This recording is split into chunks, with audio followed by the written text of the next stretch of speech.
ಈ ದಿನದ ಐತಿಹಾಸಿಕ ಕಾರ್ಯಕ್ರಮ ಸಹಕಾರ ಸಮ್ಮೇಳನಕ್ಕೆ ಆದರದ ಹೃತ್ಪೂರ್ವಕ. ಈ ಕ್ಷೇತ್ರದಲ್ಲಿ ಅಪರಿಮಿತವಾದಂತಹ ಒಂದು ಅನುಭವ ಇದೆ. ಇವತ್ತಿಗೂ ಕೂಡ ಇವಾಗ ದೇಶದಲ್ಲಿರುವಂತಹ 60,000 ಪ್ರಾಥಮಿಕ ಸಹಕಾರಿ ಸಂಘಗಳ ಸಂಖ್ಯೆಯನ್ನು ಮುಂದಿನ 5 ವರ್ಷದಲ್ಲಿ 3 ಲಕ್ಷಕ್ಕೆ ಏರಿಸುವಂತಹ ಒಂದು ಗುರಿಯನ್ನು ಸದಯಕ ಮಾಡಿ ಎಲ್ಲ ಆಲ್ಮೋಸ್ಟ್ 95% ಇವತ್ತು ಠೇವಣಿದಾರರ ಹಿತವನ್ನು ಕಾಪಾಡುವಂತ ಕೆಲಸವನ್ನ ಮಾಡಿದ್ದಾರೆ. 7 ವರ್ಷಗಳಲ್ಲಿ ಕರ್ನಾಟಕಕ್ಕೆ ಒಬ್ಬ ಸಹಕಾರಿ ಸಚಿವರಾಗಿ, ಕೇಂದ್ರ ಗೃಹ ಸಚಿವರಾಗಿ, ಅಧ್ಯಕ್ಷರಾಗಿ ಹಲವಾರು ಬಾರಿ ಬಂದಿದ್ದರು.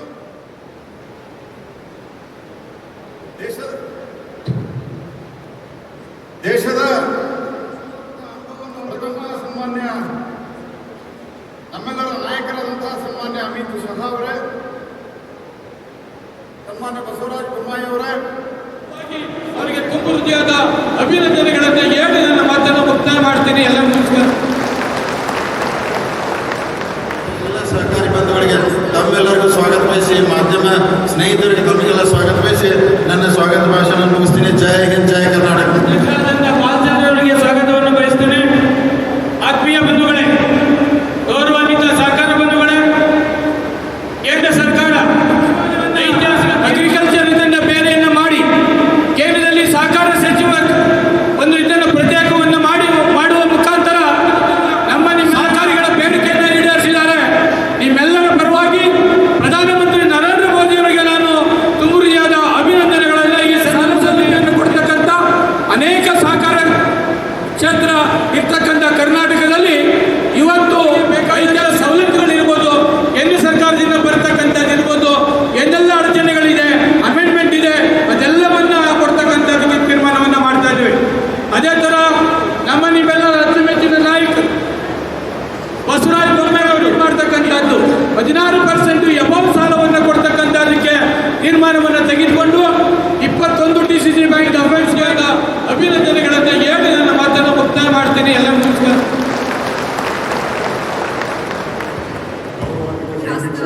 ಎಲ್ಲ ಗಣ್ಯರು ದೀಪವನ್ನು ಬೆಳಗಿಸಿ ಈ ಕಾರ್ಯಕ್ರಮಕ್ಕೆ ಸಾಂಪ್ರದಾಯಿಕ ಚಾಲನೆಯನ್ನು ನೀಡಬೇಕಾಗಿ ವಿನಂತಿ. ತಾವೆಲ್ಲರೂ ಸಹ ತಮ್ಮ ಕುಳಿತ ಸ್ಥಳದಿಂದಲೇ ಜೋರಾಗಿ ಕರ್ನಾಟಕವನ್ನು ಮಾಡೋದ್ರ ಮುಖೇನ ನಾವು ಸಹ ಈ ಒಂದು ಐತಿಹಾಸಿಕ ಕಾರ್ಯಕ್ರಮದಲ್ಲಿ ಜ್ಯೋತಿ ಬೆಳಗುವುದರ ಮೂಲಕ ಕಾರ್ಯಕ್ರಮಕ್ಕೆ ಉದ್ಘಾಟನೆಯನ್ನ ನೀಡುತ್ತಿದ್ದಾರೆ ಶ್ರೀ ಅಮಿತ್ ಶಾ ಹಾಗೂ ಗಣ್ಯರು.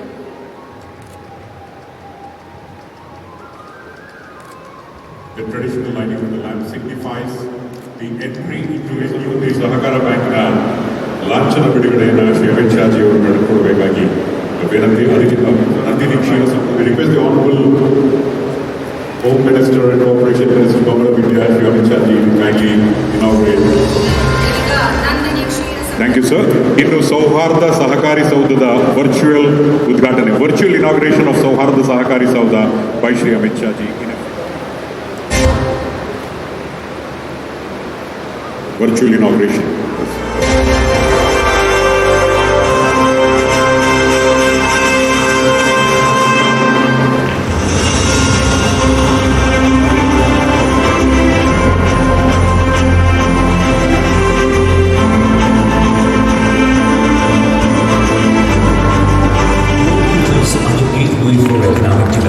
By effectively implementing this philosophy, Karnataka State Sahara Federal ಮುಖ್ಯಮಂತ್ರಿಗಳು ಯಶಸ್ವಿ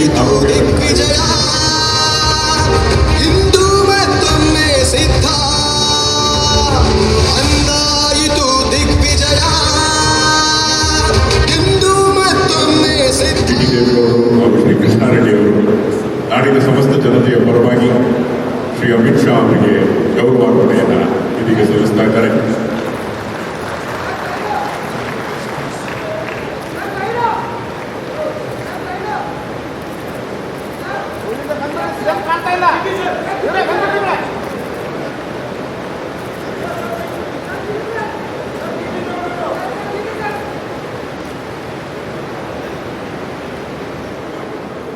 ಮಾನ್ಯ ಸಹಕಾರ ಸಚಿವರು ಇದು ತುಂಬಿನ ಒತ್ತಡೆಯನ್ನು ಅಮಿತ್ ಶಾಜಿ ಅವರಿಗೆ ನೀಡ್ತಾ ಇದ್ದಾರೆ. ಸಹಕಾರಿ ಕ್ಷೇತ್ರದ ಕರ್ನಾಟಕ ರಾಜ್ಯ ಸೌಹಾರ್ದ ಸಂಯುಕ್ತ ಸಹಕಾರದ ವತಿಯಿಂದ ವಿಭಿನ್ನ ಒತ್ತಡೆಯನ್ನು ನೀಡಿ ಇದನ್ನು ಕೂಲಂಕುಷವಾಗಿ ಪರಿಶೀಲಿಸಿ ಅಂತ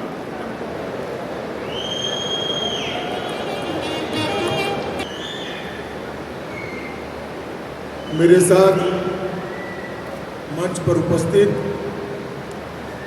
कर्नाटक के लोकप्रिय मुख्यमंत्री श्रीमान बसवराज बोम्मई जी,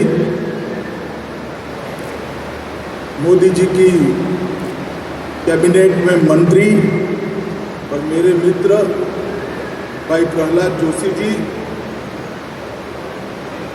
कर्नाटक के सहकारिता मंत्री श्री एस.टी. सोमशेखरन जी, केंद्र में कृषि राज्य मंत्री बहन शोभा जी, केंद्र में मंत्री श्रीमान भगवंत खुबा जी, मंच पर उपस्थित कर्नाटक सरकार के सभी वरिष्ठ मंत्रीगण, सांसदगण, विधायकगण और आज के कार्यक्रम में आए हुए कर्नाटक के कोने कोने से आए हुए सभी सहकारी भाइयों बहनों को मेरा प्रणाम, नमस्कार। मित्रों, आज एक कोऑपरेटिव कॉन्फ्रेंस में आकर मुझे ऐसा लगता है कि मैं अपने घर के अंदर वापस आया, क्योंकि बहुत कम आयु से मैं सहकारी आंदोलन का हिस्सा रहा और देश भर में जहां सहकारी आंदोलन सफल हुआ है, मजबूत है, परिणाम लाने वाला है, ऐसे कुछ बचे खुचे राज्यों में से हमारा कर्नाटक इसमें ए ग्रेड पर आता है।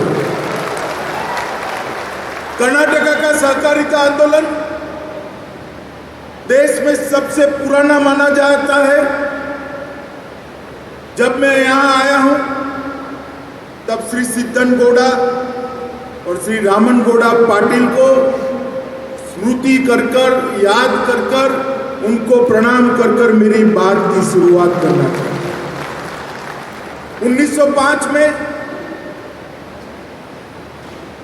कर्नाटक के गडक जिले के एक गांव में कहा जाता है कि भारत की पहली सहकारी संस्था की स्थापना कर्नाटक में हुई और वहीं से शुरू हुआ है आंदोलन। गांधी जी की प्रेरणा से, सरदार पटेल की प्रेरणा से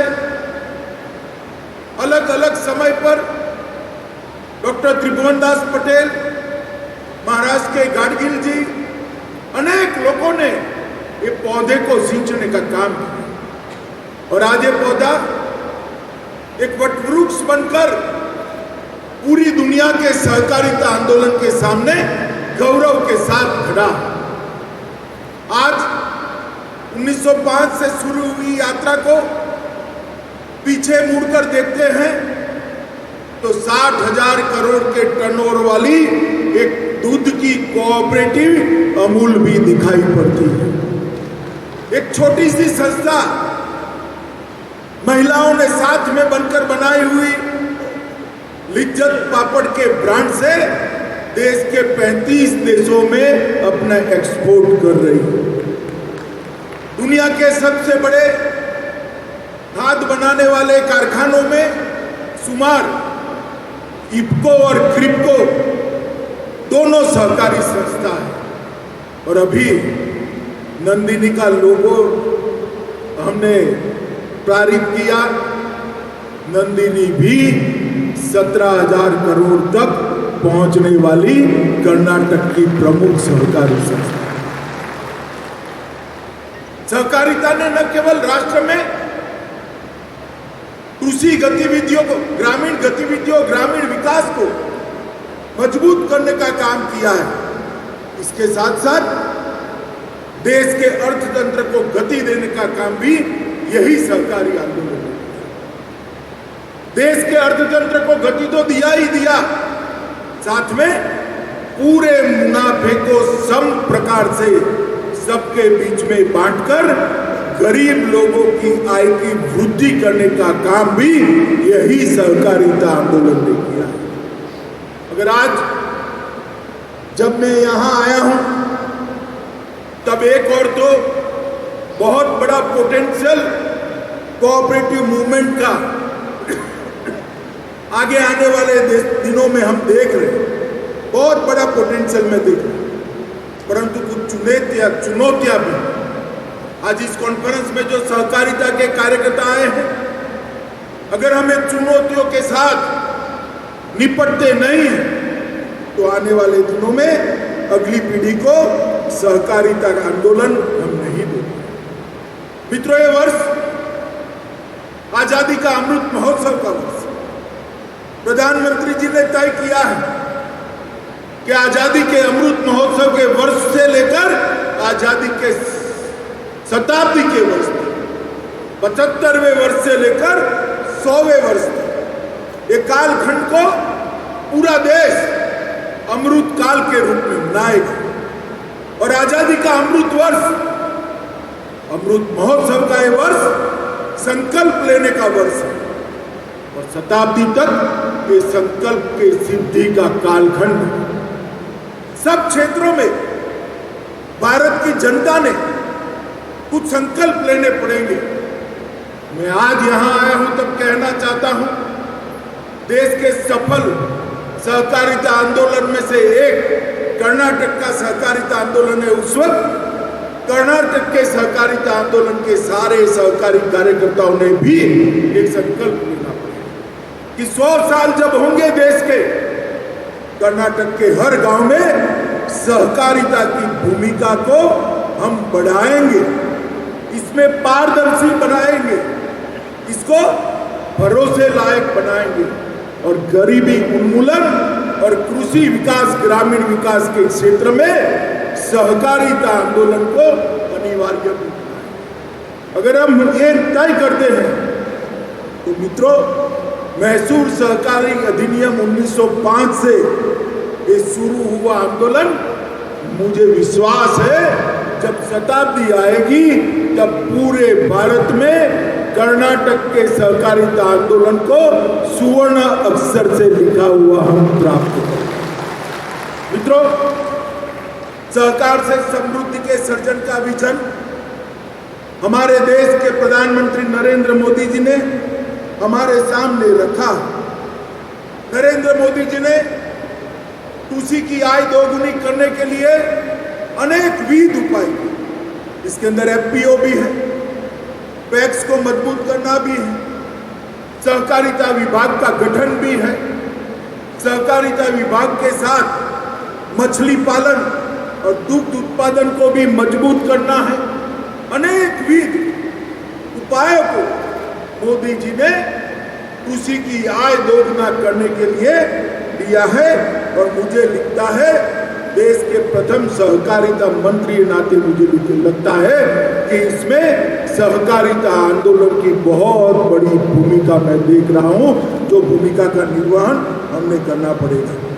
मित्रों, मैं आगे इसके बारे में बात करूंगा, परंतु आज कर्नाटक स्टेट सौहार्द फेडरेशन कोऑपरेटिव लिमिटेड का वर्चुअल उद्घाटन किया गया और सौहार्द कोऑपरेटिव आंदोलन सहकारिता में पारदर्शिता लाने के लिए शुरू किया गया एक आंदोलन। सहकारिता के अंदर सरकारी दखल को मिनिमम करने के लिए शुरू किया गया आंदोलन है और आज 5000 से अधिक समितियां, इसके 62 लाख सदस्य बने हैं और लगभग 1000 करोड़ की शेयर पूंजी सौहार्द के पास है। वो ही बताता है अगर हम विश्वसनीयता बढ़ाते हैं तो जनता सहकारिता आंदोलन का कितना समर्थन कर सकते हैं। नंदिनी क्षीरा समृद्धि सहकारी बैंक का लोगों का भी यहाँ शुभारंभ हुआ। बसवराज जी भाषण दे रहे थे, मैं ध्यान से सुन रहा था। बसवराज जी, शायद आपको मालूम नहीं है कि दूध मंडियों के लिए एक सेपरेट बैंक बनाने का काम पूरे देश में केवल और केवल कर्नाटक ने किया। मेरा आपसे अनुरोध है कि मोदी जी ने दुग्ध उत्पादकों को क्रेडिट कार्ड देने का फैसला किया है। अब नंदिनी क्षीरा समृद्धि सहकारी बैंक हुआ। बसवराज जी भाषण दे रहे थे, मैं ध्यान से सुन रहा था। बसवराज जी, शायद आपको मालूम नहीं है कि दूध मंडियों के लिए एक सेपरेट बैंक बनाने का काम पूरे देश में केवल और केवल कर्नाटक ने किया। मेरा आपसे अनुरोध है कि मोदी जी ने दुग्ध उत्पादकों को क्रेडिट कार्ड देने का फैसला किया है। अब नंदिनी क्षीरा समृद्धि सहकारी बैंक सभी दूध उत्पादकों को क्रेडिट कार्ड देकर पशुपालकों को अपने बिजनेस करने का योजना भारत सरकार की है। आप पायलट करिए, इसको आगे बढ़ाइए, सभी पशुपालकों को अपने पैर पर खड़ा करने के लिए, आत्मनिर्भर करने के लिए भारत सरकार की योजना को आप इस नंदिनी क्षीरा समृद्धि सहकारी बैंक से आगे बढ़ा सकते हैं। मित्रों, ढेर सारे इसके उद्देश्य करे गए हैं।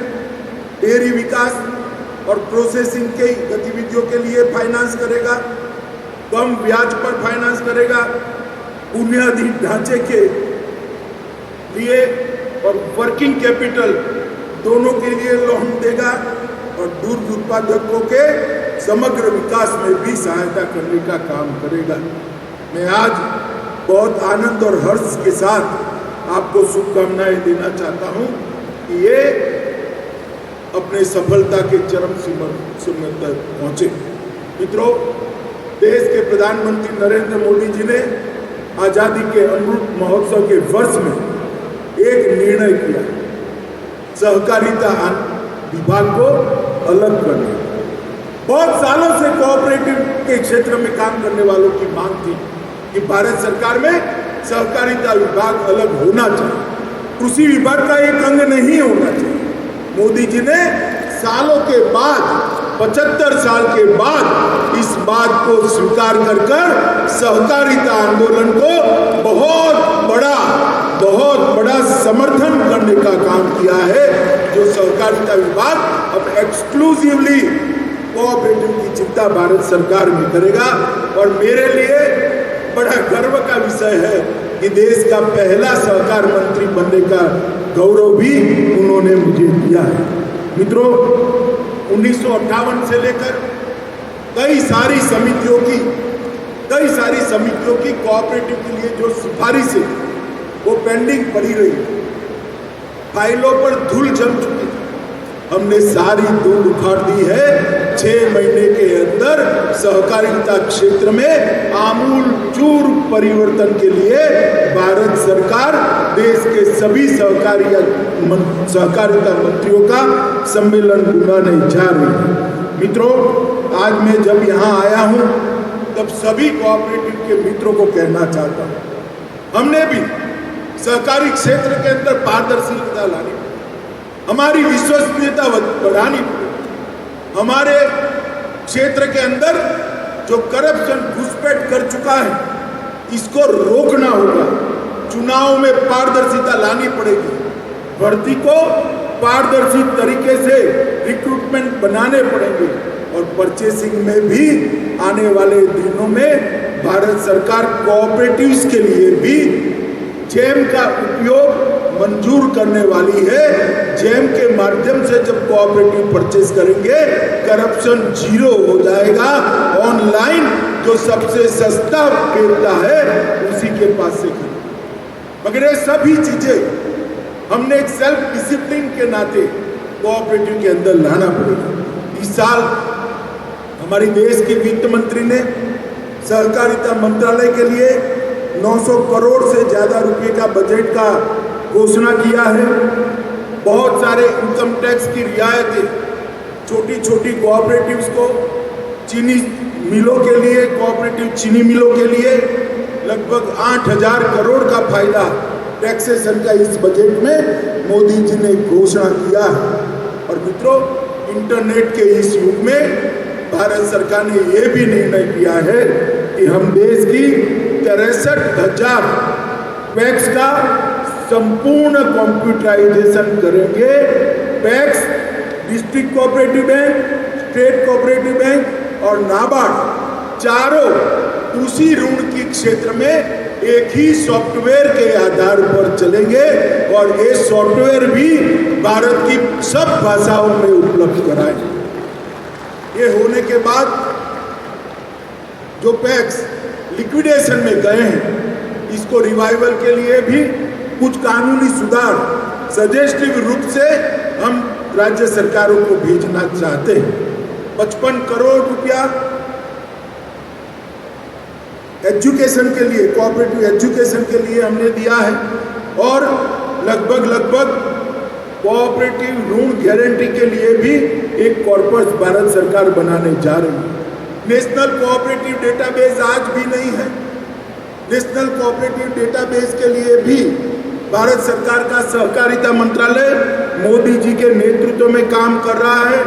एक सहकारिता की यूनिवर्सिटी बनाने की दिशा में भी हम काफी आगे बढ़ चुके हैं और नई सहकारिता पॉलिसी भी हम 2023 के पहले देश के कोऑपरेटिव सेक्टर के सामने रखने वाले हैं। मैं इतना ही कहना चाहता हूं भाइयों बहनों कि मोदी जी ने एक अनुकूल माहौल बनाने के लिए ढेर सारी सुविधाएं की। अब बारी हमारी, जो कोऑपरेटिव क्षेत्र के कार्यकर्ता हैं, सहकारिता आंदोलन के कार्यकर्ता हैं, ये सब ने सहकारिता की विश्वसनीयता को बढ़ाने के लिए आगे बढ़ना पड़ेगा। मित्रों, ये जो परिषद है, ये परिषद अपने सभी उद्देश्यों में सफल हो, ऐसी मैं शुभकामना कहता हूँ। देश को भारत के सहकारिता विभाग ने 3 हिस्सों में बांटा है। डेवलप राज्य कोऑपरेटिव दृष्टि से, डेवलपिंग राज्य कोऑपरेटिव की दृष्टि से और अंडर डेवलप राज्य कोऑपरेटिव दृष्टि से। तीनों की अलग रणनीति बनाकर हम सहकारिता आंदोलन को देश के हर गांव तक पहुंचाने के लिए कटिबद्ध है।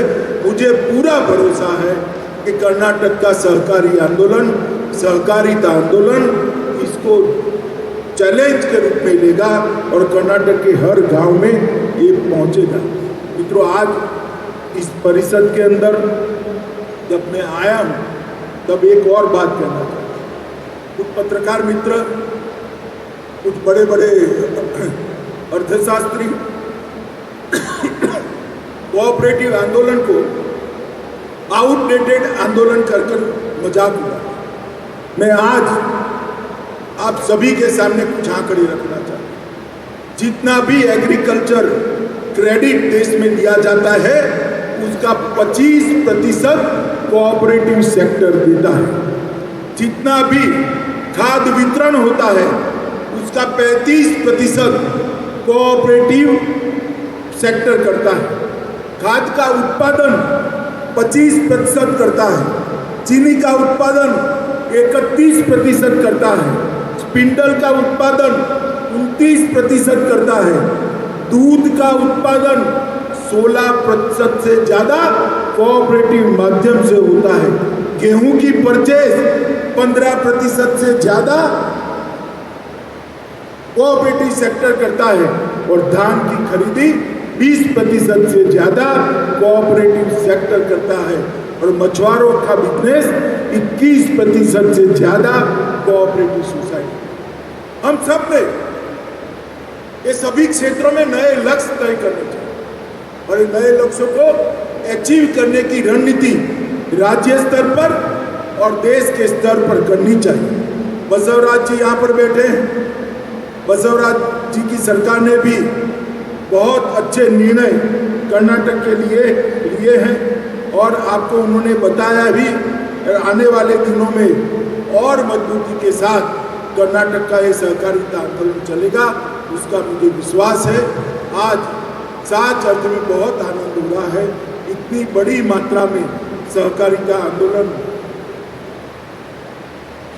इतनी बड़ी मात्रा में सहकारिता आंदोलन के सभी कार्यकर्ताओं को मिलने का मौका मुझे दिया, इसलिए मैं आप सभी का धन्यवाद करता हूं। और मिलने का मौका भी नव वर्ष उगाड़ी के मौके पर दिया, इसकी बहुत बहुत शुभकामनाएं देकर मेरी बात को समाप्त करता हूं। वंदे मातरम, भारत माता की जय।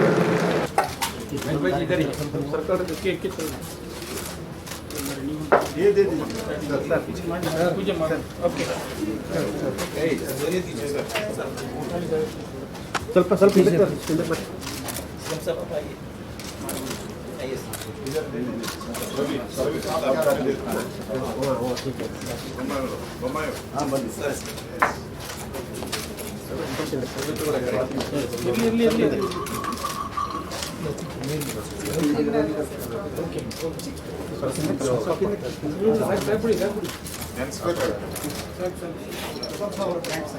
Nandini good day. This is cheese, sir.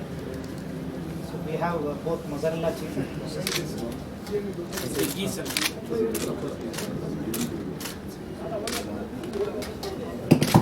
सब स्वीट्स है, मैसूर पाक पेड़ा, मैसूर पाक पेड़ा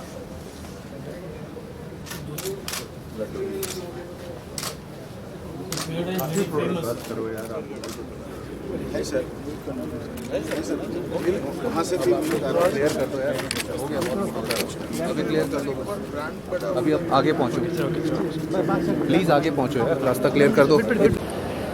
मेरे साथ बोलिए भारत माता की। मंच पर उपस्थित श्री श्री सिद्धलिंगा स्वामी जी, जगत गुरु श्री श्री शिवरात्रि स्वामी जी, अध्यक्ष सुत्तूर मठ, भारतीय जनता पार्टी के वरिष्ठ नेता, कर्नाटक के पूर्व मुख्यमंत्री श्रीमान येदियुरप्पा जी, कर्नाटक के लोकप्रिय मुख्यमंत्री श्रीमान बसवराज बोम्माई जी, मेरे मित्र और मोदी जी की कैबिनेट में कोयला, खदान और संसदीय कार्य मंत्री श्रीमान प्रहलाद जोशी जी, केंद्रीय मंत्री भगवंत जी, भारतीय जनता पार्टी के राष्ट्रीय महासचिव श्रीमान सीटी रवि जी, केंद्रीय मंत्री श्री नारायण स्वामी जी, श्री मधुस्वामी जी, जेसी मधुस्वामी जी, अर्गा ज्ञानेंद्र जी, बीसी नागेश जी, श्री GS बसवराज जी, डॉक्टर परमेश्वर जी, श्री उमेश कट्टी जी, और आज इस कार्यक्रम में इतने लंबे समय से बैठे हुए प्यारे भाइयों और बहनों, आप सभी को मेरा नमस्कार। आज हम सब यहाँ पर श्री श्री श्री शिव कुमार स्वामी जी की 115वीं जन्म जयंती के निमित्त उनके आशीर्वाद प्राप्त करने के लिए आए। मैं मेरे जीवन में तीसरी बार सिद्धगंगा मठ के अंदर आया हूं, और जब भी मैं यहाँ आया, यहाँ से चेतना और उत्साह और ऊर्जा लेकर मैं वापस गया। हमारा देश बहुत पुरातन देश, कई सारे तीर्थ स्थान देश भर में फैले हुए, जैसे ज्योतिर्लिंग है तो ग्रह, नक्षत्र, अक्षांश, रेखांश के आधार पर उनका निर्धारण हुआ। शक्तिपीठ भी बने पौराणिक कथाओं के आधार पर। भगवान श्री कृष्ण और राम के जीवन के आधार पर कई तीर्थ स्थान बने, परंतु कुछ तीर्थ स्थान महान संतों के कर्मों के आधार पर बनते हैं। उसी में से ये सिद्धगंगा मठ है, जहां पर श्री श्री श्री शिव कुमार स्वामी ने 88 साल तक बसवन्ना के वचनों को जमीन पर उतारने का काम किया, और उसके माध्यम से समाज में समभाव, शिक्षा और लोगों को समृद्ध और आत्मीय रूप से भी समृद्ध बनाने का रास्ता प्रशस्त किया। कोई एक व्यक्ति अपने जीवन में अपनी न सोचकर लोगों की सोचना, समाज की सोचना, देश की सोचना, धर्म की सोच चालू करता है, तब धीरे धीरे धीरे वो व्यक्ति के आसपास एक आभा मंडल की निर्मित होती है, और वो आभा मंडल कई लोगों के जीवन में नया उजास लाने का काम करता है। वो आभा मंडल कई लोगों के जीवन में शिक्षा का प्रकाश डालने का काम करता है। वो आभा मंडल कई लोगों के जीवन को सदमार्ग पर प्रशस्त करने का काम करता है और वो आभा मंडल कई लोगों के जीवन को धर्म अनुरागी भी बनाने का काम करता है। श्री श्री श्री शिव कुमार स्वामी ने 112 साल की आयु तक और 88 साल इस मठ के पीठाधीश के नाते अपना जो आभा मंडल बनाया, वो न केवल आज अनेक युगों तक पूरे देश के लोगों को जीवन कैसे जीना चाहिए इसकी प्रेरणा देता रहेगा। और मित्रों, इसीलिए अटल जी जब यहाँ आए थे तब उन्होंने कहा था उत्तर में गंगा और दक्षिण में सिद्ध गंगा।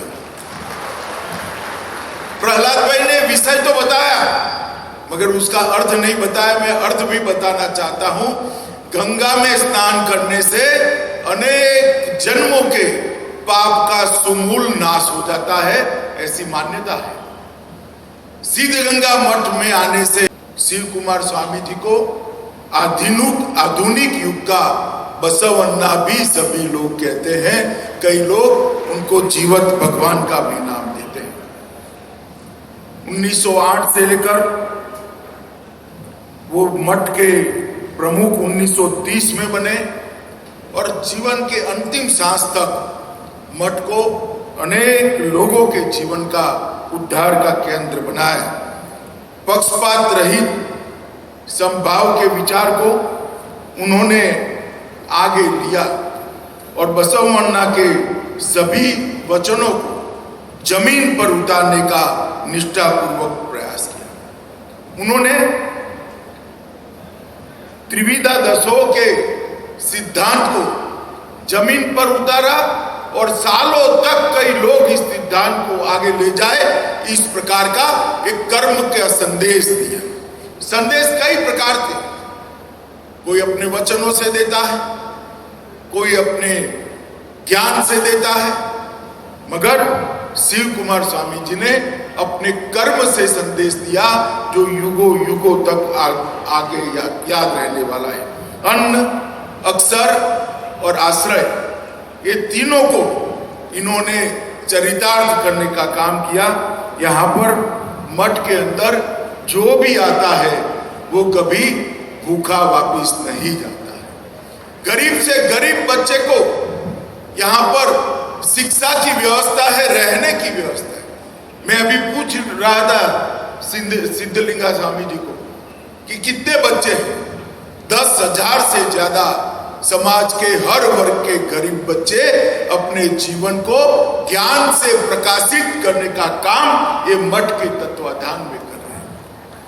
अन्न, अक्षर और आश्रय, विद्या का दान करना और यहाँ रहने की सुविधा भी करना, ये सिद्धांत को मोदी जी ने भी भारतीय जनता पार्टी की सरकार के कर्तृत्व में जमीन पर उतारा। कोरोना काल में लगभग 80 करोड़ लोगों को 2 साल तक प्रति व्यक्ति 5 किलो अनाज फ्री ऑफ कॉस्ट देने का काम भारतीय जनता पार्टी की नरेंद्र मोदी सरकार ने किया है। नई शिक्षा नीति के तहत देश के अनेक विविध भाषाओं को एक लंबा पुनर्जीवन देने का काम नरेंद्र मोदी जी ने किया है और नई शिक्षा नीति के माध्यम से मोदी जी अब बच्चों को अपनी भाषा में पढ़ाई मिले, अपनी भाषा में टेक्निकल एजुकेशन मिले, अपनी भाषा में मेडिकल एजुकेशन मिले, इसलिए अनेक विविध प्रयास लेकर आए हैं। और जहां तक आश्रय का सवाल है, लगभग 3 करोड़ लोगों को, 3 करोड़ लोग ऐसे जिनको रहने का घर ही नहीं था, सिर्फ 7 साल के कालखंड में मोदी जी ने 3 करोड़ लोगों को अपना रहने का घर देने का भी काम किया। ये जो संदेश था शिव कुमार स्वामी जी का, अन्न लगभग 80 करोड़ लोगों को 2 साल तक फ्री ऑफ कॉस्ट अनाज दिया, खाना दिया। अक्सर हर बच्चे को अपनी मातृभाषा में पढ़ने का अधिकार दिया और आश्रय 3 करोड़ गरीबों को रहने का घर देने का काम भारतीय जनता पार्टी की नरेंद्र मोदी सरकार ने किया है। डॉक्टर शिव कुमार जी के तीनों आदर्शों मोदी जी ने भी जमीन पर उतारा है।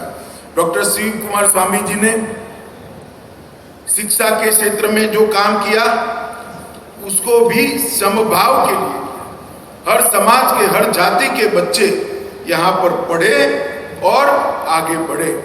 मुझे बड़ा आनंद है कि शिव कुमार स्वामी जी के बाद भी सिद्धगंगा मठ उनके सिद्धांतों को आगे बढ़ाने का काम कर रहा है और आज मैं उनके समाधि स्थान पर जाकर नतमस्तक होकर करबद्ध होकर वो महान आत्मा से मेरे और देश के लिए हम सभी के लिए आशीर्वाद की मांग की है और मुझे भरोसा है कि वो चैतन्य आत्मा पूरी सृष्टि के आत्माओं के कल्याण के लिए जहां पर भी होगा वहां प्रभुत्व होगा। मित्रों, शिव कुमार स्वामी के लिए मैं और कुछ कहना नहीं चाहता। कुछ लोग उनको साक्षात भगवान कहते हैं, कुछ लोग बसवन्ना का अवतार कहते हैं और कुछ लोग शिव योगी भी कहते हैं, परंतु मैं इतना ही कहना चाहता हूं कि वो क्या थे वो मीमांसा में पड़े बगैर 88 साल तक मठ के पीठाधीश नाते उन्होंने जो कर्म का एक संदेश दिया है वो कर्म के संदेश पर हम सब लोग आगे चले और पूरे समाज में सुख, समृद्धि, शिक्षा और पोषण का प्रचार करें, यही मेरी अभ्यर्थना है। मैं विजेंद्र का और उनकी कमेटी का भी बहुत आभार मानना चाहता हूं कि उन्होंने मुझे यहाँ निमंत्रित किया। आज इस कार्यक्रम में आप सबके साथ शिव कुमार जी को श्रद्धांजलि देने का मौका दिया और मैं दोनों स्वामीजियों के श्री चरणों में भी प्रणाम कर आशीर्वाद की उनसे अपेक्षा करता हूं कि जो सिद्धगंगा मठ का काम है, सुत्तूर मठ का काम है, इसी प्रकार से चलता रहे और समाज के उत्कर्ष के अंदर इसका योगदान इसी प्रकार से चलता रहे। अंत में आप सभी को अनेक शुभकामनाएं देकर मेरी बात को समाप्त करता हूं। भारत माता की जय।